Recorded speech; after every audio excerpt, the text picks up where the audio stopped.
Your Excellencies, Presidents, Prime Minister,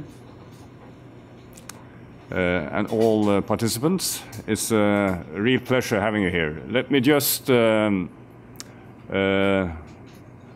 inform you that we are going to stream so that people will be following the discussion online, so that the discussion we are having here we will be sharing with others.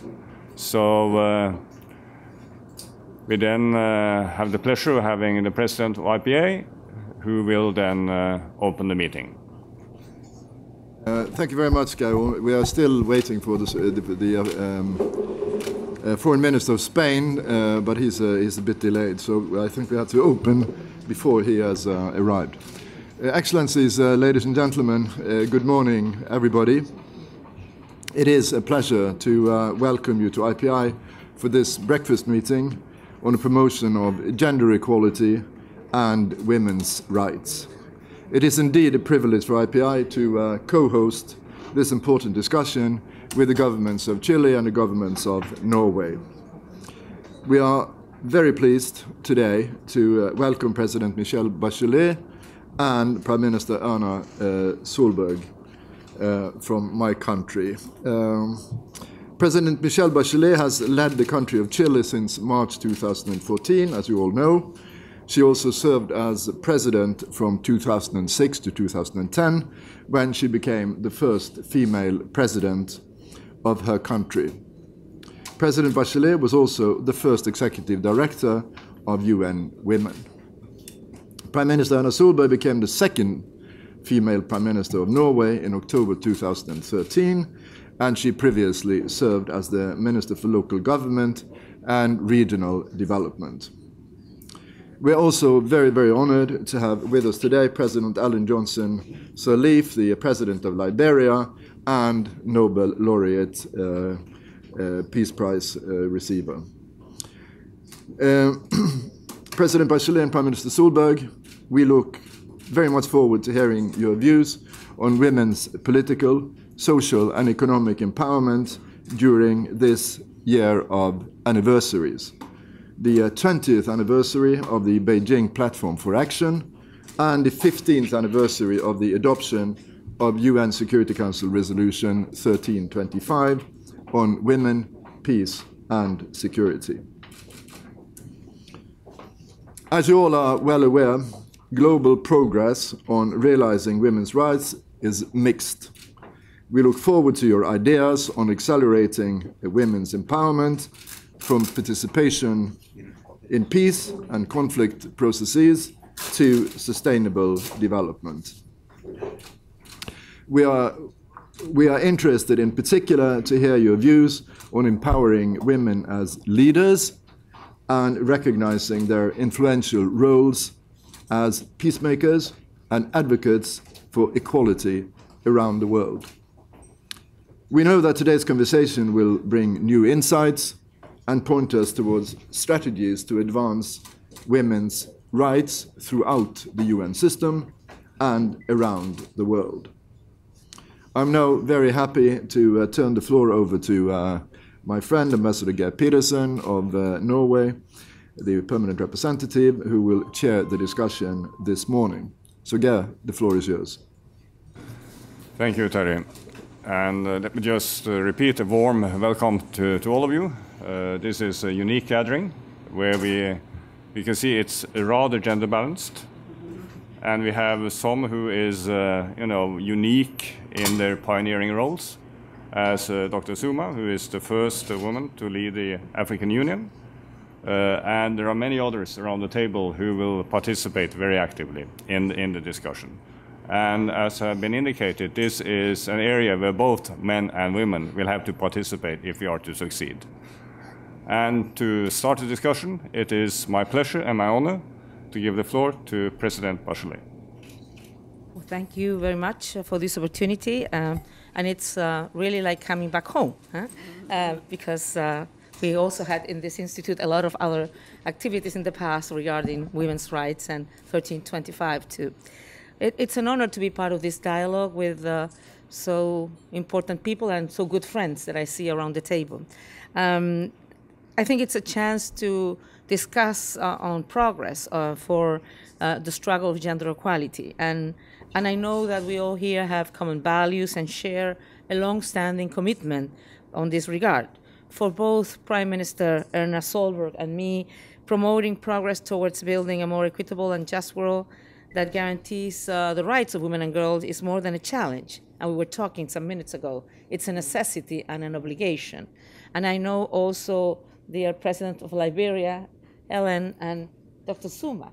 They have been working in their own duties and responsibilities on making concrete progress on women's rights and women's issues. We are aware that now, as you mentioned, Mr. Larson, it's a particular and historical moment, not only because we have just yesterday adopted the new SDGs, where we have a specific objective, and I'm very happy about that, because there's always the temptation on saying that this has to be sort of a transversal issue and not be like specific objective. And we all know that when it disappears like a specific objective, it disappears from the priority of governments and of people making decisions. So I think we are in a good moment. It's a year of transition, but also a year of fresh possibilities for making progress on all our unfinished business. As you mentioned, we are celebrating this year landmark women's rights event that took place in recent decades. Of course, the 20th anniversary of Beijing Declaration and Platform of Action, the World Summit for Social Development, and to the 15th anniversary of the Millennium Summit and the Security Council Resolution 1325 on women, peace, and security. And I think it's very interesting because in commemoration of the 15th anniversary of Resolution 1325, the United Nations will carry out a global study to assess its implementation. I think this will be very important for the steps further. And I think it's an excellent opportunity for us to reflect on the challenges before us as well as on lessons learned. But the 20th anniversary of Beijing has also been on the international agenda this year, with commemorative events being held in various places, including my country. So Beijing charted the course and provided an institutional framework for consolidating progress towards the attainment of gender equality and the protection of women's and girls' rights. But now we have the duty to continue along the path towards the creation of greater opportunities for all women and men, and also to define the goals we will pursue. I mean, every one of us in our specific realities over the next 15 to 20 years. And I am sure that the 2030 agenda is a very important opportunity to speed up our efforts in that direction.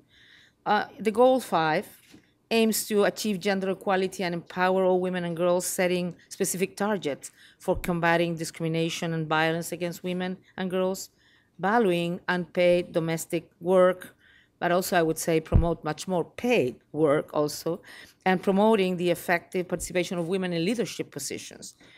We have to make, I would say, a determined effort to implement all of this, all of the goals, but particularly all of the Sustainable Development Goals. And in that sense, I do believe that empowering women, protecting women, ensuring women's rights, it's an objective by itself, but also through this, it will be possible to achieve the rest of the goals. We do know the important role that women play in terms of fighting hunger, in terms of ensuring peace and security. So we believe that the objective 5 is essential to achieve also the rest of the objectives. And in that regard, my government is working to define follow-up mechanism for the new 2030 agenda.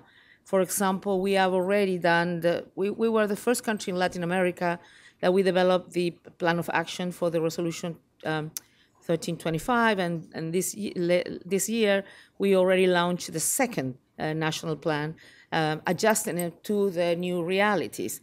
In two ways. On one hand, preparing more women, Chilean women, to be able, not only in the military, but on the civilian, to play important roles on peacekeeping operations in the future, but also working on the issues linked to violence on women, and also giving the perspective that women can be can play an important role at the peacekeeping places, because they are always very good supporters of peace. We want to It's also very important to promote new commitments and action in every sphere of society, so we ensure that women will not continue to be left behind. And as I said, I think that gender equality benefits us all. And we think the message is clear. We just cannot continue to tolerate gender gaps. It's not acceptable, for example, that in 83 of the countries assessed by the United Nations, women earn between 10 to 30% less than men.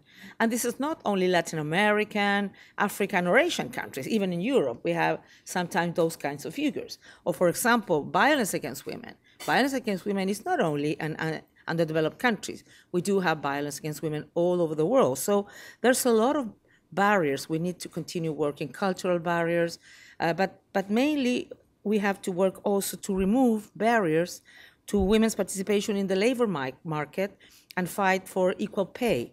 This is something that, again, is not only on the less developed world, it's also all over the world. In this regard, Madam Prime Minister, I have to say that Norway has always been an example of positive and successful measures that we can learn from, such as quotas for increasing and ensuring women's participation on boards. We have put myself that target to, when I finish my government, at least 40% of all boards of public companies should be female. And of course, with that example, we're pushing in the private sector to follow our example. When I started the government, I think we had like 8.4. This year, we have already 23.7 percentage of women at the board. So we are continuing improving. Of course, it's under any discussion that we have to ensure equal access to education and health for girls. In fact, that the life expectancy of women in high-income countries exceeds that of women of low-income countries by 19 years. I think it's a call for action with a renewed sense of urgency, because women and girls cannot continue to suffer this kind of discrimination. And as for gender violence, we face enormous challenges, because we must move beyond the limited idea that violence only takes place in the home towards an integrated understanding of all types of violence against women and girls. Because this kind of situation, unfortunately, occur daily and have various manifestations, both in public and private spaces. So we need to guarantee, generate conditions for providing women greater opportunities to be in leadership and decision-making position. And we have been a faithful advocate on this regard, but not only an advocate, because words, we have enough words, we need action.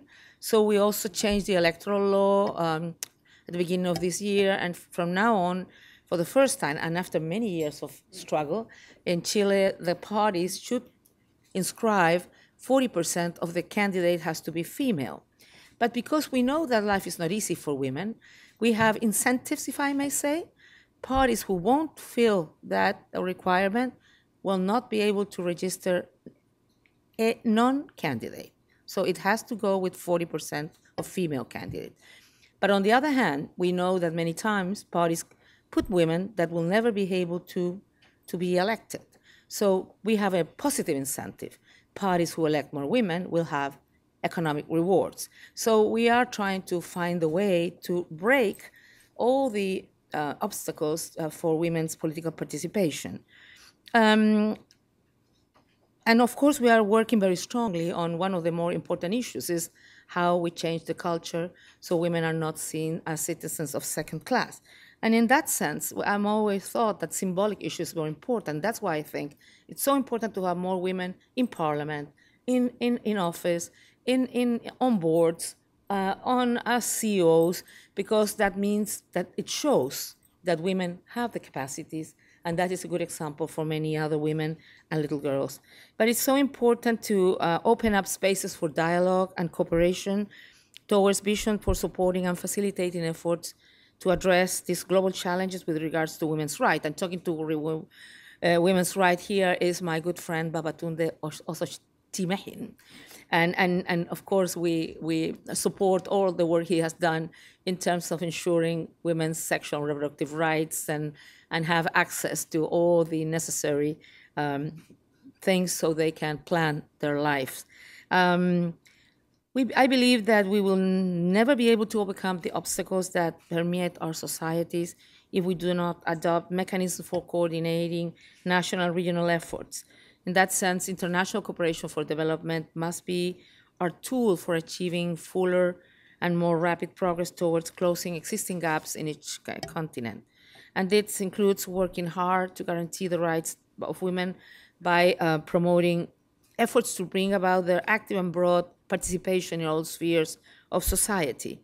And I would say today we are charged with the task of encouraging and promoting good experiences that could be exchanged in many different countries, on governments, on the companies, on NGOs, on political organizations. And I hope that this working breakfast will lead us to assume this responsibility, to make proposals, to suggest new formulas for confronting challenges today and the years to come. And of course, you can always count on me. Thank you. Thank you so much, Madam President. And thank you also for reminding us that this is indeed a universal challenge. You took the lead on violence against women when you were leading the UN Women. And it's good now to hear also that you're following up in your leadership in a national capacity. Let's now move on to Norway with a different kind of experience and challenges, but let's see how different they are. Prime Minister. Thank you, President, Excellency, ladies and gentlemen. I still think we should celebrate what we did yesterday when the UN member states adopted Agenda 2030 with 13 goals, including a strong commitment to eradicate extreme poverty and hunger. I think all of these goals are ambitious. I think it's possible, but it needs very tough work in the years to come. And I think there is one prerequisite for being able to reach those goals, and that is that we need more gender equality. Without that, it will be difficult to reach the other goals. I think it's reflected in the new Sustainable Development Agenda where gender equality is not a stand-alone goal. It is acknowledged as a key to achieving other goals. And I think that's important to see that they are interacting. So today we want to discuss how we can speed up the implementation of our commitments. Before I turn this into a little bit more depth, I would like to thank President Bachelet for co-hosting this breakfast. We share a strong personal commitment to gender equality. We both know how important it is for women to play active part in political and economic decision-making. In my view, there are three important elements for achieving gender equality. First, and those who know me will not be surprised that I say education, because education is the key to empowering girls and women alike. Educated women are in better position to make good decisions for their families, communities, and countries. And education is not a quick fix for gender equality, but it's one of the best tools that we have. And I've made it a priority in Norwegian Development Cooperation, as it is a priority in our national policies to increase and strengthen our educational system. I think the second important element is the involvement of men. If this is going to continue to be just a women's issue, as some would say, we will not reach. It needs the commitment of men. But I would like to salute all the many women who have fought for their and other women's rights for decades. And many of them have done that under extreme difficulty circumstances.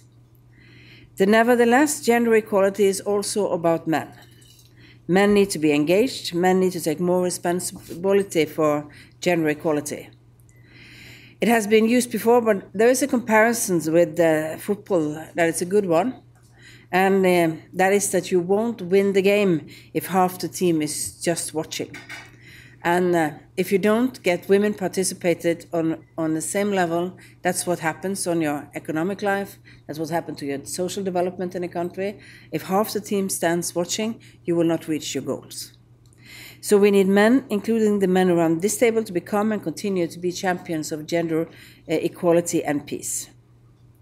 And I'd like to say that gender equality is important not only for the sake of women.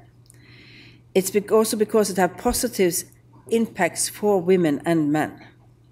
And I'm proud to tell you that all the male ministers in my government has joined the UN Women's Campaign, He for She, and have thus taken a clear stand for gender equality. And if you're wondering, these men constitute exactly half of my government.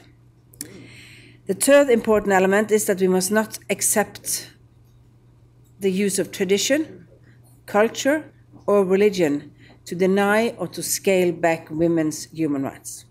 There are countries in this world where women have good access to education, but because of culture and religion, they are not participating in the workforce. What a misuse of talent and of educational means. Some people believe there is a contradiction between believing in God and believing in gender equality. This is not the case. I believe that if you can build on these three elements that are essential for achieving gender equality, we can move forward. But I also believe that these three will be crucial for peace and security. In October, the Security Council will have a meeting on women, peace and security.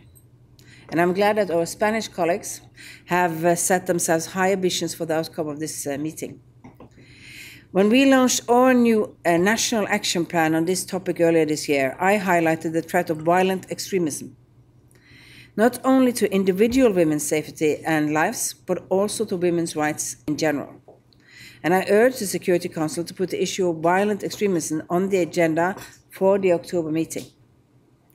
Extremist movements are tapping into the identities and dreams of men and women in order to recruit followers. They understand that the influence that women can exert in their families, so they want women on their side. On the other hand, they want to silence women who offer an alternative vision of society.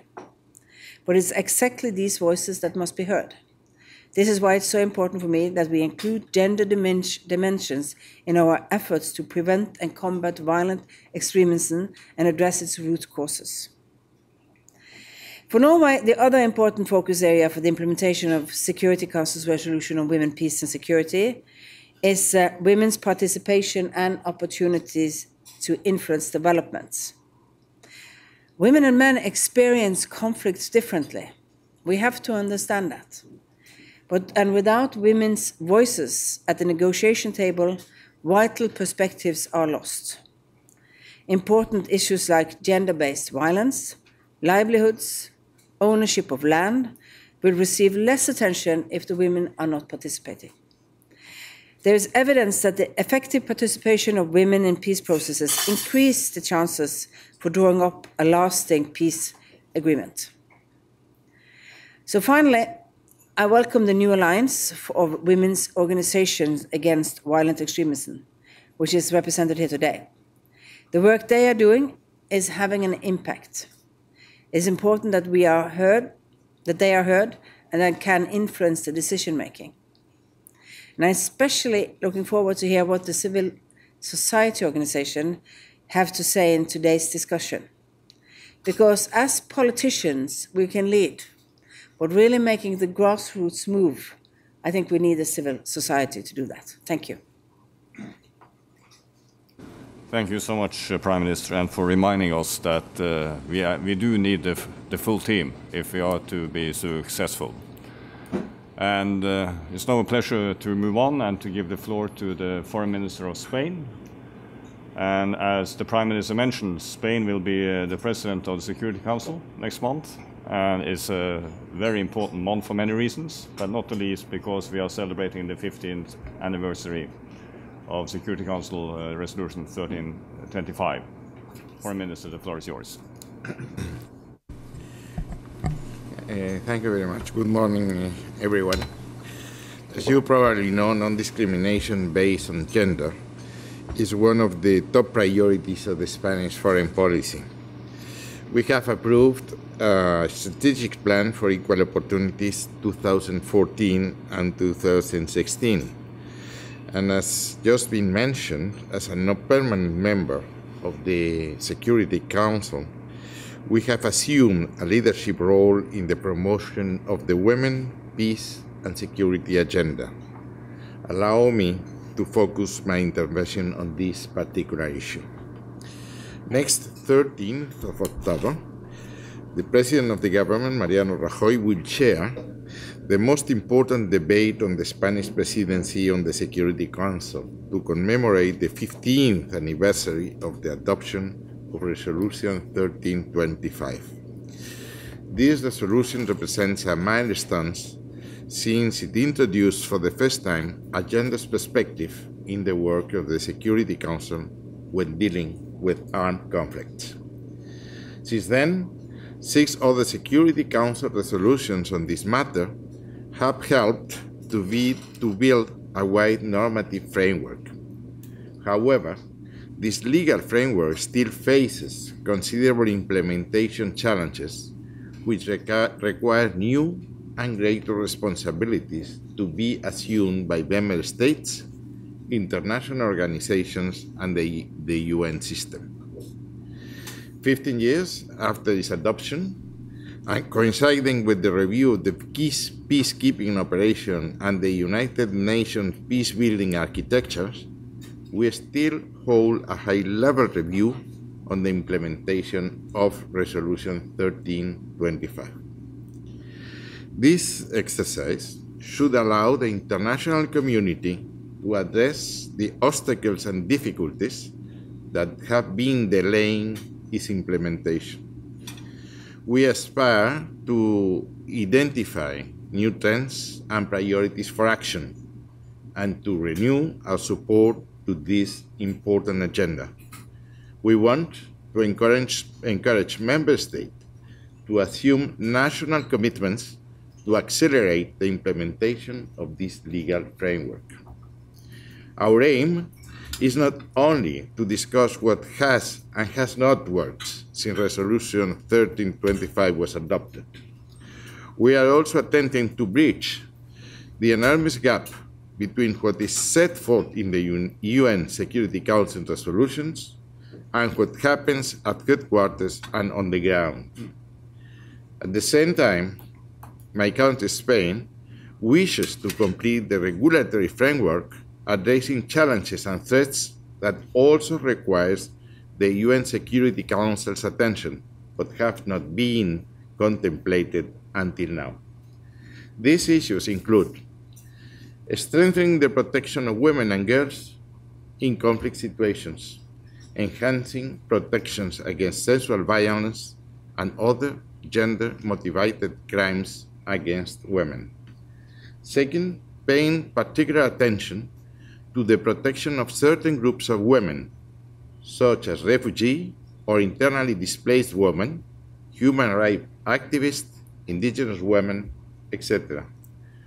Third, believing in the role that women can play in the preventive diplomacy and mediation, as well as women's participation in peace-building processes.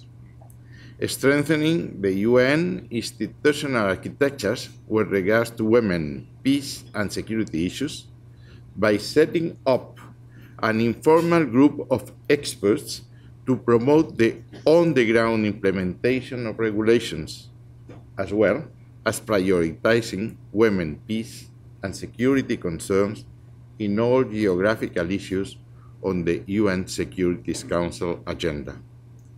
Seeking methods to ensure effective oversight of the implementation of the agenda by the Security Council, such as improving flows of information on what is happening on the ground, strengthening the language on women, peace, and security in all documents issued by the Security Council and its subsidiary bodies, increasing collaboration with civil society organizations and, in particular, with organizations working on the ground with the aim of strengthening the promotion and protection of women's and girls' human rights in conflict and post-conflict zones. Last, mobilizing the resources required in this area. Spain is thoroughly working on its own and ambitious national commitments to be announced precisely in the 13th of October debate. We are fully committed to give new impetus to this important agenda. I would like to invite and encourage all member states to participate in the 13th of October debate at the highest possible level so as to push the agenda forward by demonstrating full political commitment, will, and determination. Thank you.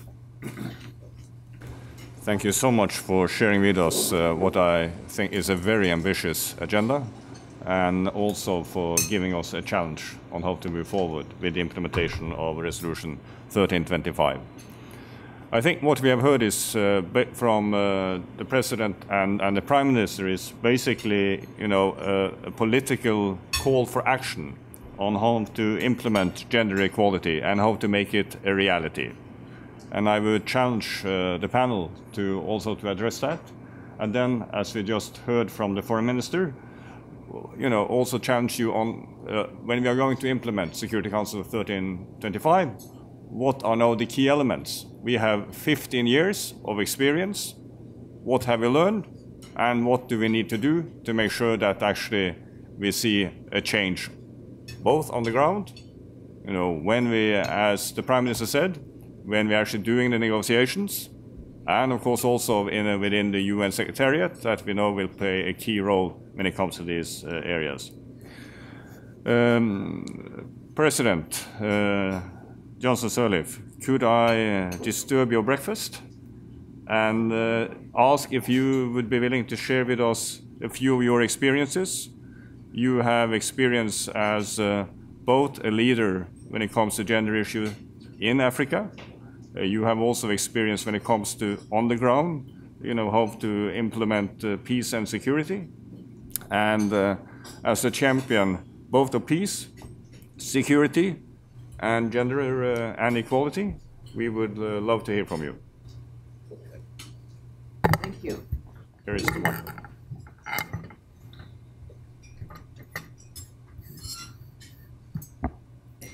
Thank you, and let me say thanks to the host of this event, the Prime Minister and President Bachelet, for the opportunity to join. I came to listen, to take note of some of the rich experiences of many of the participants around this room.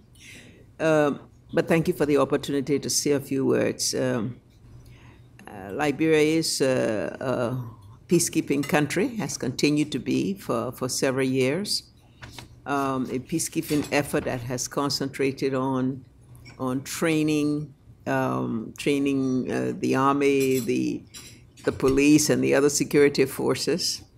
We have made great effort to see how we could introduce women participation in the security forces because of the continued domestic violence. Rape is a particular strong issue in Liberia, and how could we address those? The interest of women in security forces was very low, but we were able to persuade them to bring in a contingent of Indian women security forces, and that has changed the whole dynamics of women participation. So while we haven't reached the 20% target, we have indeed, we're about 14, 15, and still trying to climb. In the case of rape, domestic violence, FGM, all of those things that continue to be of concern to us, we made rape a non-bailable crime, and we continue to get resistance on that from the Bar Association, that this is an infringement of human rights, but we continue to stand firm on that, as we did make it a law, but rape continues to be a problem for us. Other areas of domestic violence, we have a new domestic violence law that's now being looked at by our parliament, and we hope that under that law we'll be able to take some strong measures regarding FGM and other types of human rights abuses to women. Our biggest challenge perhaps lies with girls' education. I'm glad that this has been mentioned. Because while at the primary level we've been successful in increasing the enrollment in schools, and particularly of girls, which have, in terms of numbers, surpassed the number of entrants by boys, but retention is the big problem. Because once they reach a certain level, whether it's because of resources or other types of cultural attitudes in a society, you find that they move off, either get involved in prostitution, and so we continue to battle those. At the same time, on women political leadership in our legislature, we still don't have the required number, but we have been going through a constitutional reform. In that constitutional reform, we are calling for quotas, and we would very much like to learn the experience of other countries that have quotas. We know some have done it very successfully, like Rwanda, South Africa, and others. But we need to look at our own situation and be able to meet our own specificity in terms of our political and social arrangement, but at the same time, see if we can get a quota system that can be voted on in the constitutional reform, whether it's through political parties or whether it's through legislation and appointment. Those are the issues that we're trying to understand a bit better to promote women's rights. But we feel like we've come a long way in the country today. If there's any area where we feel we've been successful, is with women in the informal sector. Because whereas before they had no voice, today, because of me, an example I said, and the fact that all these things we are doing, you can go into the most rural of areas, and somebody will say to you, they now participate in meetings, they take part in decision making, and they feel that today they have a voice because women can be leaders. And so in that respect, the support we've received from the UN system, from UN Women, from the measures of the African Union, from our bilateral friends, including UNFPA, all of those who have given us the support in these areas make us feel like we have made progress, but there's a long way to go. And we'll continue to work hard at using the good examples and good practices of others. Thank you. Thank you so much for sharing with us the experiences from Liberia, and also thank you so much for your leadership in this field. The floor is now open, so let me see if any one of you would like to take the floor. If not, I will challenge you immediately. So, Dr. Zuma, you let me know when you are ready, but I will allow you to finish your breakfast as a courtesy. You finished? May I ask if you could then take the floor? You have now managed, Dr. Zuma, to make 2015 into the year of women's empowerment in Africa.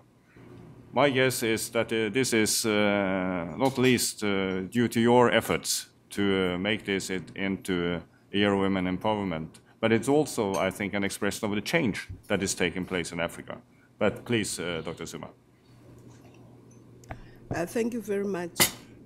First, let me thank the co-chairs, not only for organizing this meeting, but for being leaders that are showing us in practice what can be done to improve and to remove the discrimination of women.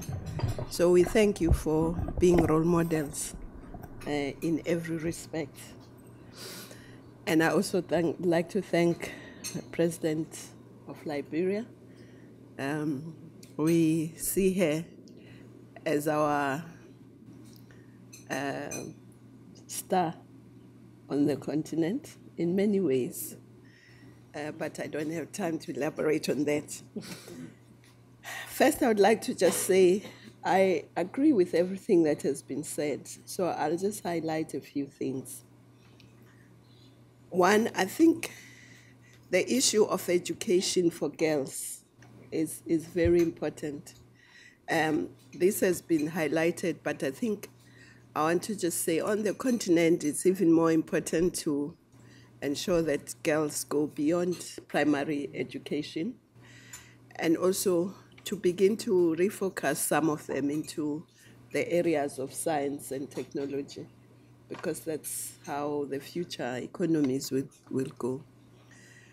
But it's not only important for that, it's also important for maternal mortality, because in our continent, and I think elsewhere, the highest rate of maternal mortality is in the younger age. And if we can then delay them from having children, then it means we can also cut down on maternal mortality. But also, we have started a campaign against child marriages, because as long as you have child marriages, then young girls will become young child brides. And that may be unique for our continent, but it's something that we feel very strongly about. So there is a campaign that we would like all of you to support against child marriage. The second thing I'd like to highlight is the issue of participation of women in all areas of human endeavor. But as mentioned, some of the more prominent participation is important because it gives women and young girls visible role models and possibilities that, well, I can make it. And I'm sure before President Ellen Johnson Sirleaf became president, young girls in Africa didn't think it was possible to become a president of a country. But now they know it's possible.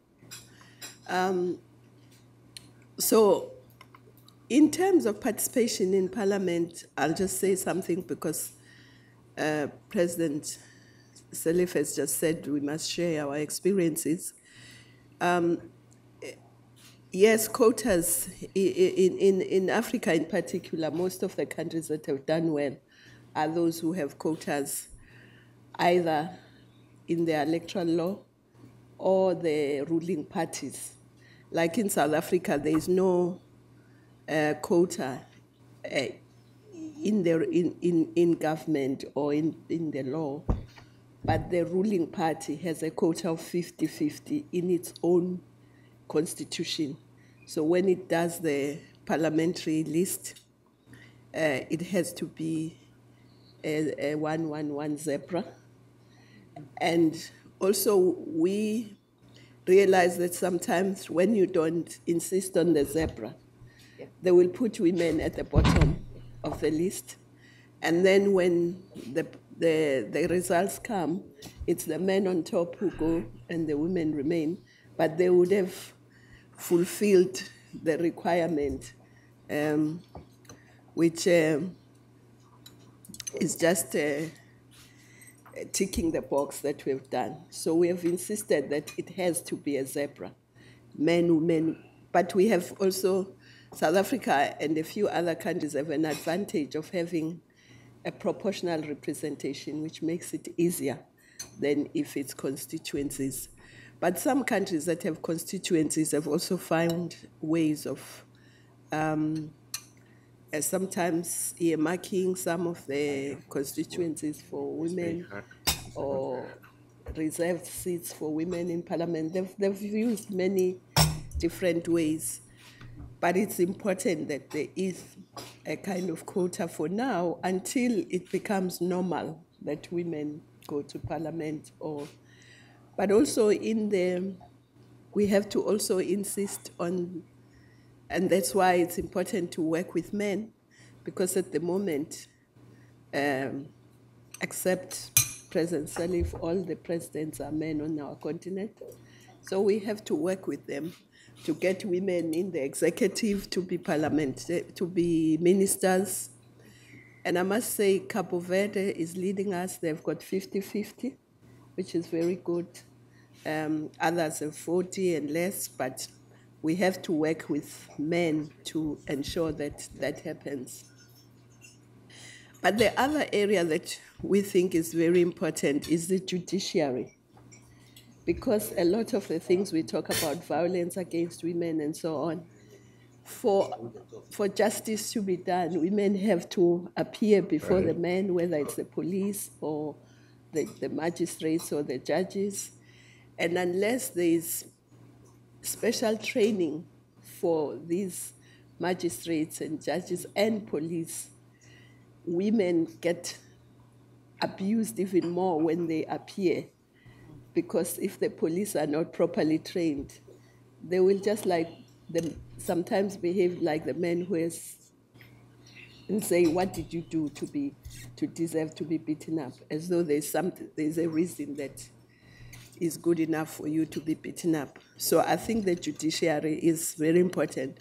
But also the academic institutions are important. The last thing maybe I would want to raise is socialization of children. Because we all sit here, but the majority of adults have socialized children, but do we socialize them in the way that we want them to behave as adults? Respecting women, equality, or do we treat young boys as little princes and girls as those who must serve the boys? I don't know in other continents, but in our continent, that is still very rife, that when kids are socialized, the boys are treated as superior, they are allowed to bully girls, and then we get surprised when they are adults and they bring what we taught them as children to society. So I think it's an area that all of us, including NGOs, men and women, must work on if future generations are to be any better than we are now.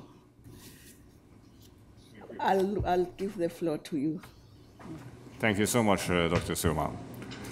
Let's now hear from civil society, and I'd like to give the floor to Sanam Andelini. She is a very experienced in many different fields, not the least when it comes to peace and security. You have been working for many, many years with women's roles in peace processes and 1325, but you've also been a key force behind the Alliance for Women's Organization Against Violent Extremism. And the Prime Minister challenged us also on the issue about culture and religion. Perhaps I want all of us to be able to speak, so we have half an hour, so I know it's a challenge, but please. Andelini. Thank you. My name starts with A, so I often end up being the first one to speak. Thank you very much for this opportunity. It's lovely to see you again. I hope the earthquake wasn't too bad. Yeah, it's very nice to meet you as well. As you know, ICANN has been around for not many years, but those of us who work for ICANN have been working on these issues for close to 20 years. And coming from the Middle East right now and looking at the situation there, I sometimes wonder whether it's time to quit because we've failed in the last 20 years. But we can't, because our partners on the ground are literally facing an existential threat. All the women we work with across North Africa, Asia right now, increasingly West Africa and so forth, who have the courage to step out and speak for peace and for a different vision of their society and actually represent the aspirations of the vast majority as opposed to the minority extreme voices, face death threats. So sometimes for me, when we talk about empowering women, I feel as if it's not so much that we empower them, they empower us, and we should just step aside and let them speak and let them guide what we need to do, because they're on the ground, they're doing their work, but they can also tell us what we're doing wrong. And we really need to hear that. We need to be open to Iraqis who tell us the coalition bombings really aren't helping us. They're making things worse. So I just wanted to put that out there because it's, for them, it really is a life and death situation on a daily basis, and the importance of having their voices present. The other fact is that they have a lot of information to share with us. As you said, it's not that women should be at the peace table because they're there to speak for women. In the 15, 20 years that I've been working, I've never interviewed a woman peace activist in a war zone who's only spoken about women. They always speak about men. They always speak about their brothers, their sons, their husbands, what's going on. I challenge the men to whether they speak about women, whether they even know what the women are going through. So that, except for our friends at UNFPA, we love our friends at UNFPA. So this is really important because they're bringing a perspective of their communities, and they're bringing really important information. Our Syrian partners in 2011 said the extremists are spreading because we're not getting the humanitarian aid. The Saudis are sending Wahhabi, Salafi educational material. That's going to spread extremism. They told us that the Assad regime is bombing bread factories, but not the headquarters of ISIS. So these are really important pieces of information that come from the ground, and women can shape that and help that with. So that's why we want them at the table. In terms of the work that we're doing and how we're helping or contributing, I love the Foreign Minister of Spain's suggestion of having the civil society forum. We had that in 2010, and it was one of the most effective means of getting real-time information to the international level and back down and getting things moving. And it wasn't even that expensive. It's just that we're all doing it. It's having the access. So I think that would be a great addition to have on a more permanent basis. ICANN, over the last 2-3 years, has been developing something called the Better Peace Tool, which is really taking the experiences of the last 15 years and saying, how do we make it practical to move beyond people saying we must have women at the table to actually saying this is how you do it. It will be pocket-sized because mediators told us that they don't like to read very much. So it will be a credit card-sized document that will be in your pocket. But it's really practical information around overcoming the obstacles that we often see. The parties don't want women at the table. It's a security issue. It's really overcoming, showing how you can overcome those, but also giving you very practical guidance on how to do the effective systematic inclusion of women. And I would welcome your participation in the launch of the event, which will be here on October 20th. And then there's the Alliance, which we've just convened over the last, again, we've had a network for the last 3 years, but we've broadened it. And it's continuing to grow because what we found is that there are different areas of work. So on the one hand, we have the women at the front lines on the grassroots doing this work. We have partners who are doing de-radicalization work of Talibs and of militias and so forth. They need to hear from each other. They need to learn from each other. They have a lot to learn actually from the Latin American gang work as well. Then we have the international organizations who have the access to the policy spaces. We need to open the spaces so that we can bring our grassroots partners. But beyond this, what we're trying also to do now is to say that we as the civil society sector have not necessarily been very good at reaching out to the broader public to share our ideas and the way we're not very cool, let's put it that way, frankly. We're very jargon-oriented. So how do we bring the arts community, the writers and the musicians and others who are really keen and can reach out to a broader public? How do we bring journalists to engage with us? That's part of what we're doing with the Alliance. We're going cross-sectorally, horizontally, vertically, to bring more coherence and more strategy to our work. And it will both be very productive and enormous resources that will be at your disposal as well, but it will also be incredibly constructively critical of issues. But I think in a very important way, because at the end of the day, we're all on the same side of what's happening, especially in the regions that I'm talking about. And unless we are understanding that the partnership between government, civil society, and UN really has to be a fair and respectful partnership based on recognizing what we're all strong at and what we're good at, and division of labor, I don't think we're going to get past this particular crisis of extremism that we're facing. It's a huge, tremendous challenge that our generation is facing. And the women are there. They're willing to do this work. We just need to hear them more. Thank you very much. Thank you so much. And to take up that challenge, it's a pleasure to give the floor to the Undersecretary General for Political Affairs, Mr. Feltman. You have the floor. You are the key person, I'm being told, within the Secretariat to make sure that we are implementing Security Council Resolution 1325. You have a lot of experience, of course, also from the Middle East. Any particular lessons from your experiences there? Thank you. Thank you, Garen. Thanks again to the co-host for this important event, and it's an honor for me to be here with such distinguished representatives. And I certainly concur with everything I've heard and endorse what Sanam has just shared with us.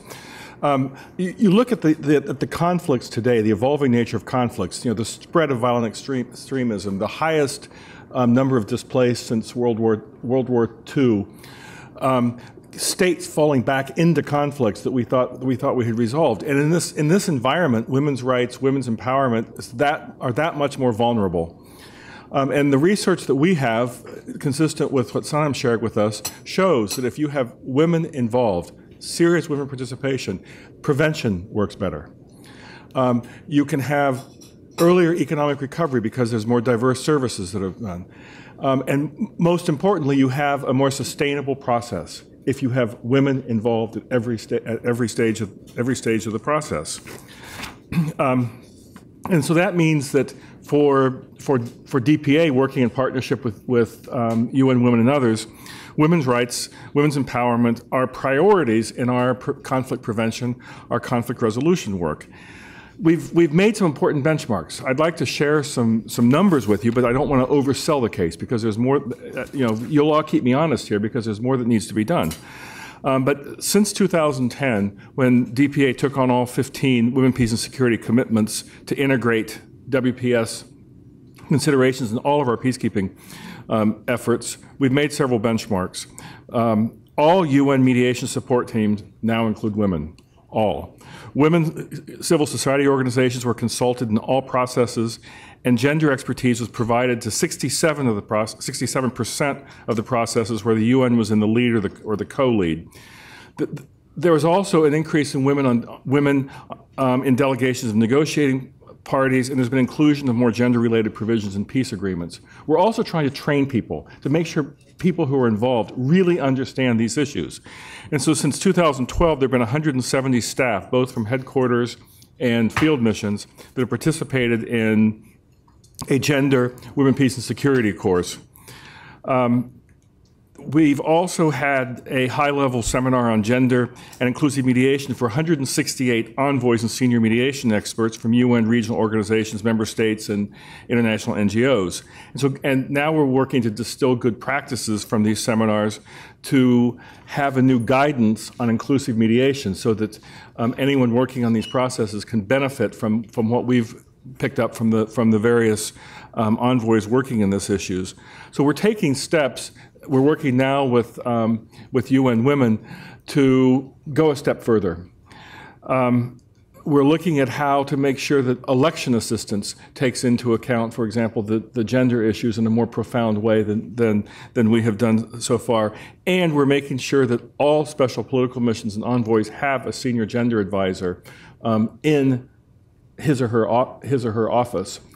We've also sent around to some member states proposals for establishing a senior gender advisor inside DPA here at headquarters so that we can replicate what we're doing in the field missions in our work at headquarters, because DPA does not only work with field missions, we work globally. So I think we've made some important benchmarks, but there's clearly more to do to build on the fact that having women involved makes better prevention and builds more sustainable peace. Thank you. Thank you so much, Jeff. From what you are telling us, I can assure you that there has been a lot of progress in the UN. I had the pleasure of working with DPA 10 years ago, and we were not even close to where you are now. So still a lot to do, but we see improvement. Dr. Babatunde, no further introduction is needed. Thank you. Thank you very much, Kev. And let me also show my gratitude and that of UNFPA for the invitation here. I'd also want to thank the heads of states who we've worked with on the issues that we care most about. I just wanted to tell my sister here that I have the title of honorary women in this town. So, and I think that sells me everywhere I go. Now, and I've listened, and I think that I just want to return to the very basic position. I think it's important that we take off from there. Education is the solution to many of these issues. And the education of the girl child is probably the most important. Now, because if they are not educated, they disappear from statistics.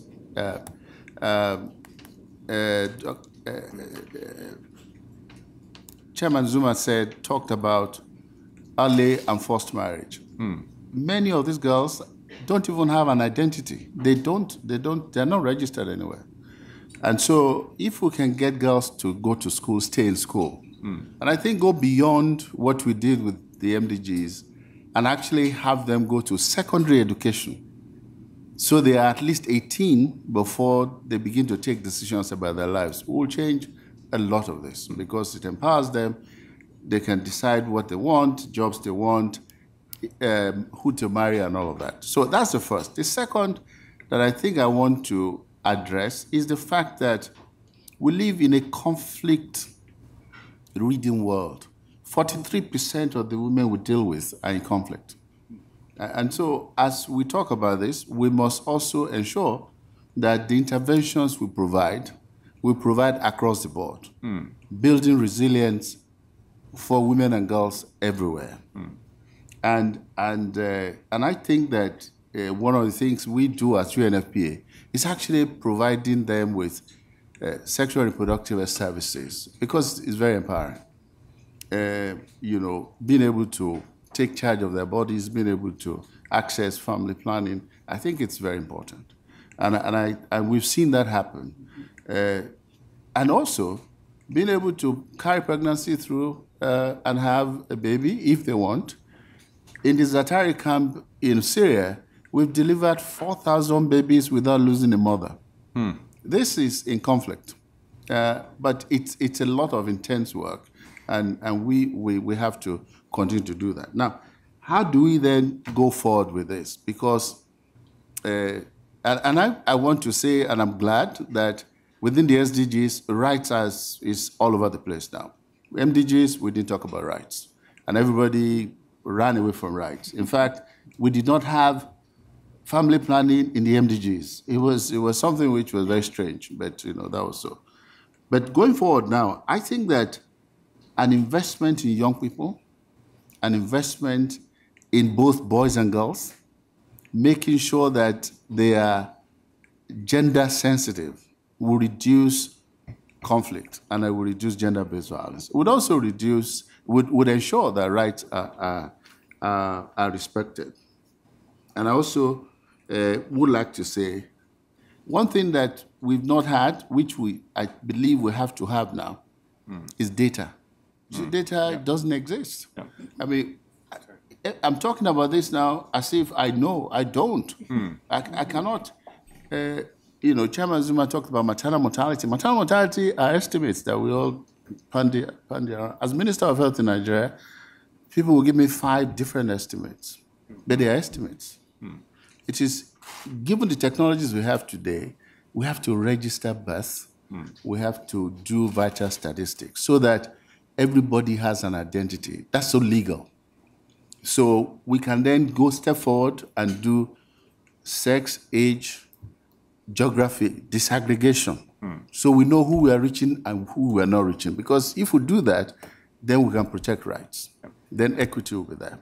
And I think that that is such an important investment to make, both nationally and globally. Thank you. Thank you so much, and for reminding us also about the importance of actually having accurate data. Professor Kimmel, could I encourage you to take the floor as well? I mean, you are one of the leading scholars on gender equality and on the role of men. Yeah. And we have had the pleasure of listening to you many times at the UN, and we will very much like to have that pleasure today as well. Please. Well, thank you.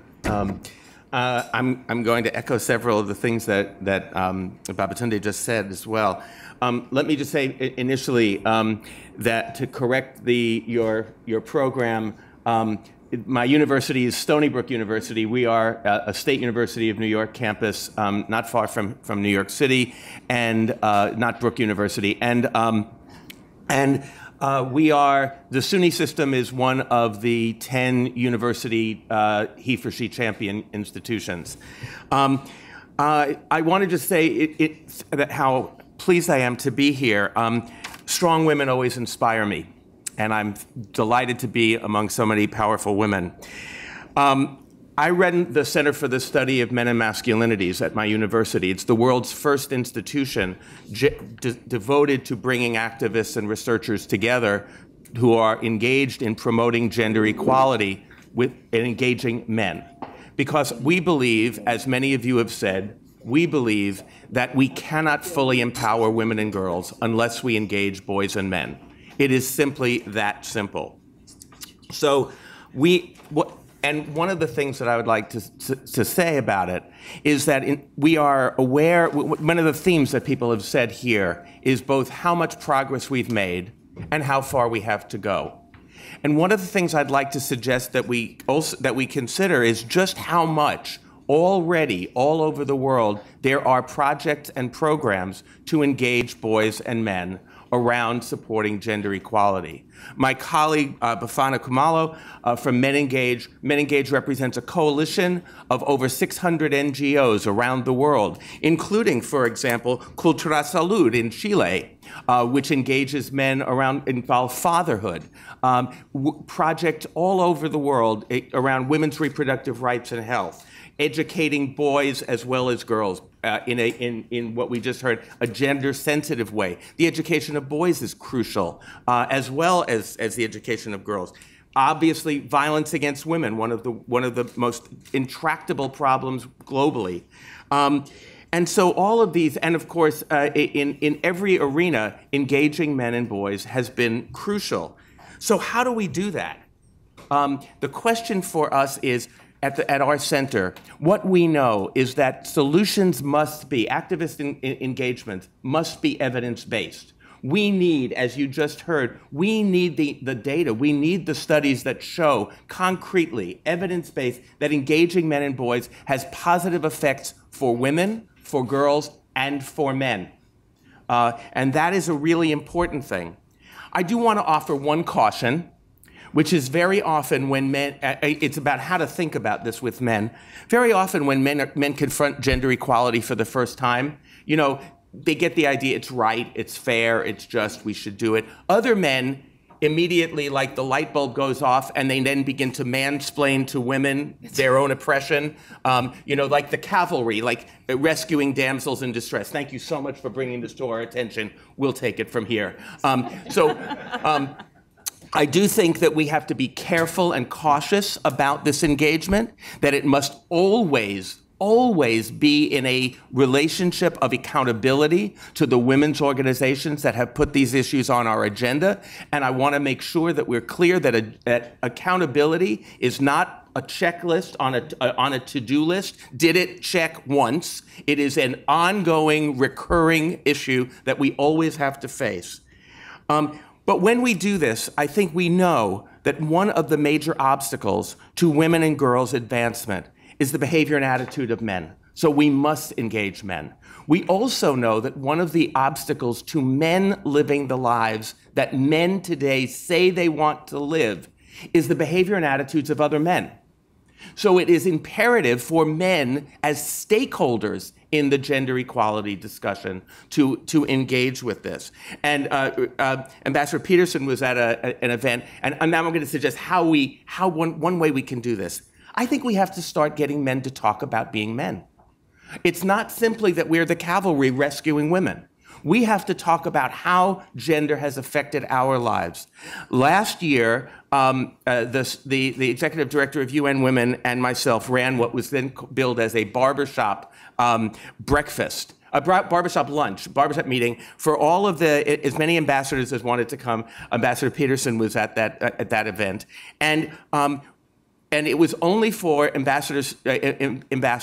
And what we talked about for the first time in UN history was, what does it mean to be a man to you, being a representative at the UN? And the other question, the key question, in what was the one time a woman explained something to you? The one time you heard from a mother, a daughter, a sister, a girlfriend, a partner, a wife, the one time someone explained something to you that you said, wow, I never realized it was that systematic. The one time, because here's the place I think we can engage men. Every man in this room has women in their lives who they love. their mothers, their sisters, their daughters, their partners, their wives.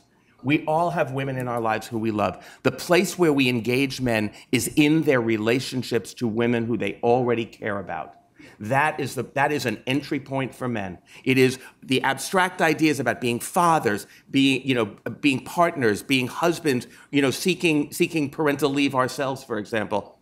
These are all abstractions that really talk about the concrete ways in which men are engaged already with women that we care about. And that is the entry point, I believe, to engaging men for gender equality. Thank you. Thank you so much, and for reminding us about the wonderful lunch we had together with all the other ambassadors. That was quite something. Charlotte Bunch, you are from the Association of Women's Rights in Development and a well-known activist for a long period of time. Please, we are running a little bit short of time, so if I could ask you to be... Thank you. Okay, thank you. Well, on behalf of the Association for Women's Rights and Development, and really the women's groups around the world that I think have become activated over the past several decades, I would just like to say that what concerns us a great deal is that we do see an incredible increase in women's education and activation, but what we don't see is the support and defense of those women. That is absolutely crucial to their success, and the ability of those women to actually continue to be active. And this is not only in the Middle East where it's extreme, but this is everywhere. This is in Central America. This is in the United States. This is in Southeast Asia. This is in the Pacific where women are challenging issues of the environment. One of the biggest issues that we are concerned with is women human rights defenders, not only in conflict, but we view this is a conflict-ridden world with conflicts everywhere. And our data, we don't have enough, but the International Coalition on Women Human Rights Defenders has very disturbing data on the increase of attack on women's activists. And I don't just mean those of us who are visible at the international level. I mean the Malalas who are killed before they get to the Nobel Prize and the public platform. I mean the women who speak up for women's rights to divorce, for women's rights to their children in the everyday life, and who are rarely supported to take the step to continue to be politically active. So I would just urge us to think about how do we increase the support systems for these women, and this is one of the roles that women's organizations have played, and yet we are so dramatically underfunded. All the academic studies, I'm also at the Rutgers University, all the academic studies say policy changes regarding women's rights always come when you have a significant organized presence of some form of women's movement advocating for that. But our studies of resources for women's rights are that although there's an increase in money for women's rights today, it's not going to women's organizing. And women's organizing is the link between that individual activation and education of that girl and her being able to be a political leader. You don't just move from getting an education to being a political leader. You have obstacles all along the way. You have obstacles from families, from communities. And how do we build a more significant support base for that work? Particularly in an atmosphere, and I think this comes to the question of extremism, when 90 countries over the last 5 years have increased restrictions on civil society engagement. This is really something that the UN and all of us at the governmental level must address. This is particularly difficult for women who've just begun to be activated to have these kinds of restrictions. So when Dr. Babatunde has left, but when he talked about the resilience everywhere, I think that resilience has to be not only individual women and men human rights defenders, but also the organizations, the groups that support this, and how do we bring them, as you have done here today, more effectively into the policy discussions, and how do we increase, this is my final point, and my point always from AWID and from all of us, where's the money? Where's the money to support these groups? Because this is such a crucial link in the entire system of women's empowerment. So I could say much more. We have a number of studies on where the money is and isn't, but I hope that we'll see there's a spectrum here of making violence against women unacceptable by activating and supporting those who are actually now speaking out against it. Thank you. Thank you, Charlotte. Bafana, you have already been introduced as co-founder of Sonke and Men Engage, and we would love to hear from you as well. But as I said, we're running short of time. Yes. Thank you, Program Director, Excellencies. Let me, on behalf of Men Engage, extend our solidarity, Madam Bachelet, about the natural disaster in your country. We really are with you. I will tell a story so that, because I think my mother's covered a lot of the critical points I wanted to raise. In South Africa, we engaged with a community in a farming area where there was lots of violence, alcohol abuse, high levels of HIV. And the challenge was, as colleagues have indicated, women are organized. They were doing a lot of work, including care work for these men. But the men themselves were not engaged with the challenges. So we were brought in to do an intervention there.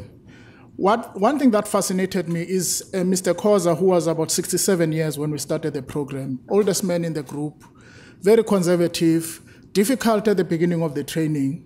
By the third day of the training, Mr. Khoza, as we started, as we normally do, recapping about what we did, intervenes and stops the training and says, I want to say something. And I got scared because I thought this is the end of our training. Coming from Johannesburg to a rural area of Limpopo really becomes a challenge when you talk about these issues. But this man says, I have 4 boys in my house. I'm a supervisor in the farm. I knock off at 4. My wife works also in the farm, but knocks off at 6.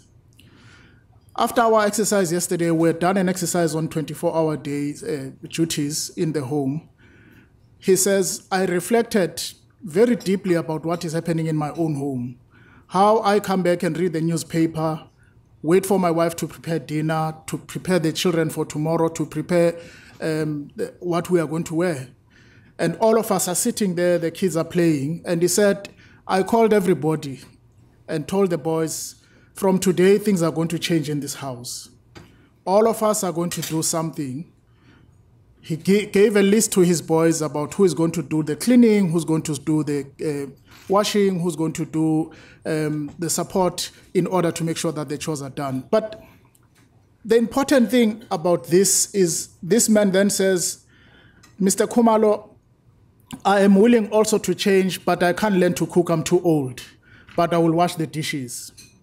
Now that for me is transformation. Because once a man makes that decision in his own personal life, he then impacts on the life of that mother who had to do all these duties all by herself, who now has time to think for herself, to relax, to take a bit of break, to can even plan about her future, about what she wants to do. Now, the point I'm making about this is that as Men Engage, we are saying it's important that we engage with men and boys for gender transformation, because that's the only way that we are going to change what we are seeing in our countries. I just want to say, because we are running short of time, otherwise I could tell you more stories, that it's important that we leave no one behind in this discourse. I'm worried that we don't have younger people. I know I may look young, but I'm not that young. Because I think it's important that we have young people to become part of this discourse. They are the future of this planet. In fact, the youth are the majority in our planet, and they need to be part of the conversation that we are having and ensuring that they inform policy processes. But I'm also worried about what we call key populations. Because when we have this discourse, what about men who have sex with other men? What about the LGBTI communities who also get caught up in situations of conflict because of masculinities and patriarchy? And I think as we talk about the new Sustainable Development Goals, we also need to ensure that no one is left behind. Thank you. Thank you so much for that. Let me now pass on to Linda Noor, who is the leader of Minotank, who is a think tank on minority rights. Thank you very much. It's a true honor to be here. I want to talk about a perspective that I often feel is missing when we are talking about women and extremism. The recent years we have seen that several hundred European women have traveled to join ISIS.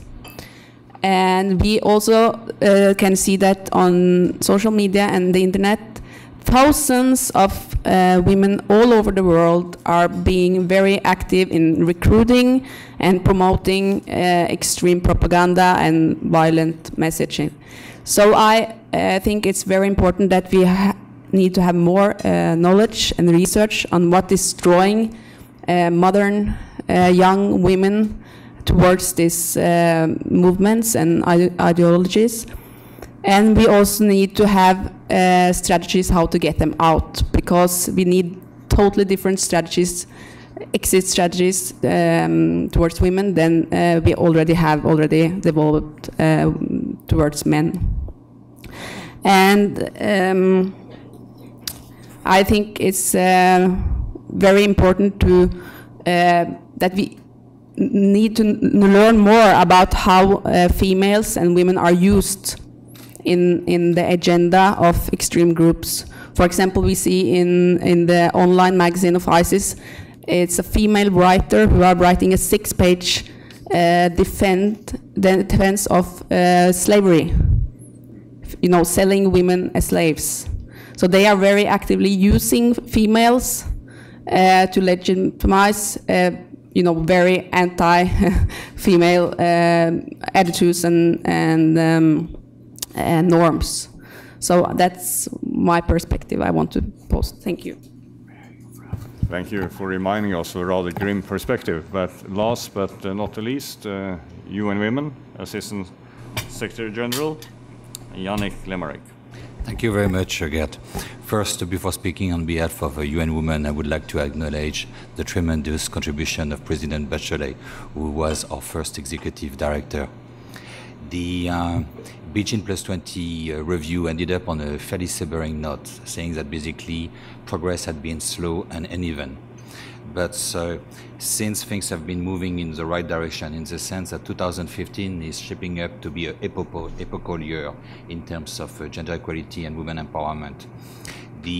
As mentioned by Prime Minister Solberg, we should celebrate the SDGs, the ratification of the SDGs, not only having SDG 5, but having more than 30 targets, either implicitly or explicitly related to gender equality and women empowerment. And maybe even better, having a full recognition that the only way to implement the SDGs will be through a gender lens. So there we have a wonderful normative opportunity. In addition, we had 3 high-level panels on peace and security. The high-level panel on peace operation, the high-level panel on peace architecture, and the 15 years review of Security Council Resolution 1325. And quite unprecedented, these 3 reviews came with exactly the same language regarding the importance of women engagement in peace and security. So here again, we have a wonderful normative framework for action. And we know that this works because we know that we have been able to move the percentage of references to women in peace and security accord from 11% in 1990 to 22% in 2010, as mentioned by USG Feldman, to 54% in 2013. Another thing, the G7 has also put its weight behind women economic empowerment, and as the W20. So at the end of the year, we will have a totally unprecedented normative framework. Now the key issue is how are we to translate this into action? What we know is that well-designed, well-resourced policies work. And as mentioned by President Bachelet, quota is an extremely powerful policy, but also gender-responsive procurement, gender-responsive investment in social services, investment in social infrastructure to reduce unpaid care and domestic burden. So what we need now, as mentioned by other speakers, is data to ensure that it's evidence-based, and money. And money will require partnership between both the public and the private sector. Thank you so much. We are now going to close the meeting first by Prime Minister Solberg for closing remarks, and then by President Bachelet. Prime Minister. Thank you. Since we are running a little bit out of time, I'm just going to do this very briefly, in a way. You just summed up some of the most important aspects. We have taken notes of what's been said. I think there is a new perspective when it comes to the rise of violent extremism and the views of women now. And I think together with all the long lines of education, women's participation, and the fight against violence against women, I think we now also have to look even more thoroughly on how we secure the women who are at risk because they're raising their voice, as was said. I think, and it's not just a question about what happens in the Middle East; it happens in our own countries. We see that women who raise their voices against their own cultural background, they are in between two different strong cultures. They get the criticism and the harassment from their own parts of the minorities, and then they get the majority who don't really believe them, and they are really in the crossfires. So we put up a long list, and I think this is one of the issues that we also have to see how we can work better on. Thank you. Thank you so much. President. Well, I have enjoyed tremendously this conversation and hearing fantastic experience, terrible experiences, but also fantastic experience. I just wanted to point out something.